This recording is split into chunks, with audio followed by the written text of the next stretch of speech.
The title of this conference is Simply Radical. You know, we want to be like Jesus. Right. You know, the first lesson that Jesus preached, we find in Luke chapter 4. And it's so awesome because at first people go, wow, who's this guy who says these gracious words?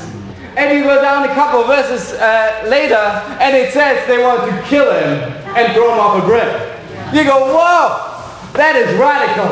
Yeah. And I believe that we have to be radical. You know, not radically lazy. You know, radically broke, as I preach to the singles. You know, we can't be radically broke all the time and ask people to pay for our stuff and say, no, we got to be radical for Jesus. Amen. You know, Luke chapter 19, it says something really, really inspiring. Come on, Dom. For those who don't know me, my name is Dominik. I actually have a background in computer science. I studied computer science for 3 years. Ditched my degree to move over to Australia to become a minister at a false church. After 6 months, I studied the Bible. Well, I figured out that this church is actually not correct, and so on. So I prayed that I would meet the disciples, met the disciples, studied the Bible, got baptized, and now in the ministry, I'm very grateful. Right? But it says here in Luke chapter 19, in verse 9, it says this. Jesus said to him, today salvation has come to this house. Now I believe that there are saved people in this room right now. Amen. In this house there are saved people. Yeah. And it's super important because most probably we are the only disciples in the entire UK. Wow. Isn't that crazy? Yeah. You look at that and you're like, wow, we gotta be the people that are different. People that are radical. And it says this then. Because this man too is the son of Abram. For the Son of Man came to seek and save the lost. See, Jesus' mission here on earth was to seek and save the lost. Right. When it comes down to cyber ministry, the whole point why we do this stuff is to seek and save the lost. See, I hear a lot about the London website.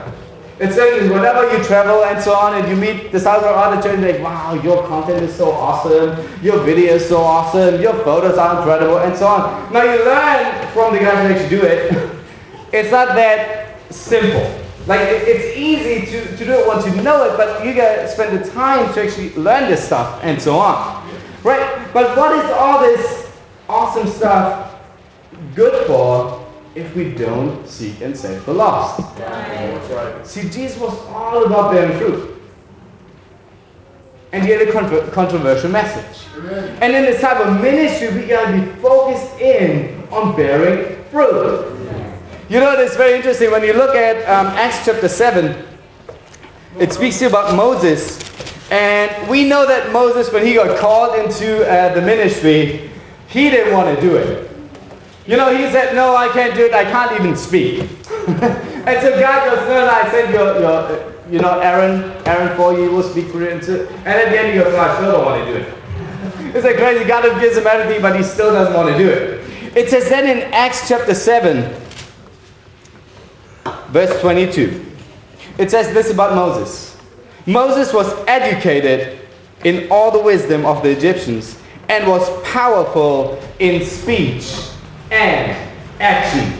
See, I love that Moses was highly opinionated. He talked a lot. He liked to preach. He liked to go out and so on. But he was also very actionable. You know, he went out and he did stuff. And this is what I love about Bradley and Michael Green. You know, when you call up a guy and he is late, and you ask him, hey bro, where you at? Well, I was up all night to finish the stuff. I go, well, okay, amen. You know, when you then have the same brother, be like, hey bro, I slept in, or I overslept, and I couldn't, amen bro, you worked through it all night. That is awesome, right? Yeah. And you look, wow, this is what they are doing. They are what? Like, yes, they speak a lot, but they also do a lot. Now, but they challenge us to do a lot of things. See, it is very interesting. Since I've been working on the website, which is only for 2 months or so, we had an increase in asking for directions by 94%. We had an increase in phone calls by 20%, and a 32% increase in clicks on our website. The clicks went from 150 to 300 on a Sunday. Weekly we had 600 clicks before, now we have 1,300 clicks. Is that incredible? I mean, it's not that you have to spend some time on it, right? You got to do some stuff to get it going. And you know, all of us look into the square face of Satan every single day. Now what am I talking about? But a nice little phones. You know, everybody's fired up about the website. Like any website. Really, I mean, you look at the internet and you go, whoa, that is incredible. You just look at this and you go, wow, I see disciples, sadly, spending so much time on Instagram. I had a detail with a brother and I said, how much time do you spend on Instagram? Well, only 2 hours a week. I don't believe you. So I went on this, you know how you can check out how much time you spend on each app and so on? I said, bro, this is every single day. He spent 14 hours a week on Instagram. Wow. I go, bro, that is bad. Right? So my title, right, to just let you know, Radical Website Impact. Come on. Right? And it's very incredible when you look at how God is working through your work. It was so cool. We studied the Bible with a guy, and he's super British. Like, I'm German, right? So I'm not even from London and so, or from England. And he would be the perfect English guy in my mind. And when I even reach out to him, I was like, oh, white, good looking, tall, mostly not open. But he was open. He pulled out the common book of prayers of the Church of England. I'm like, okay, man, at least he's believing God and so on, right? So that was awesome. And then we studied the Bible with him and we went right into persecution.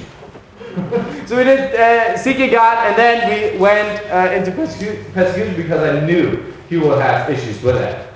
And so we went on Google, as you figured out, the most well-known website in the world. And we went on it and we went on our reviews. And I showed them all the bad, like 1-star ratings on what they say about us. Wow.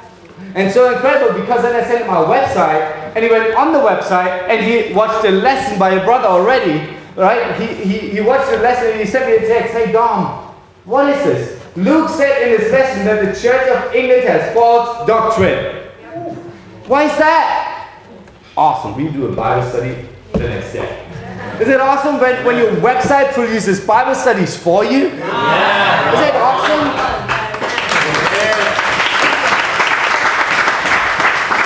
I want to show you one more scripture.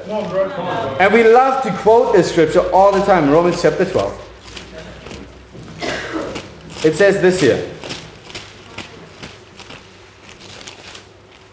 It says in verse 12, do not conform to the pattern of this world, but be transformed by the renewing of your mind.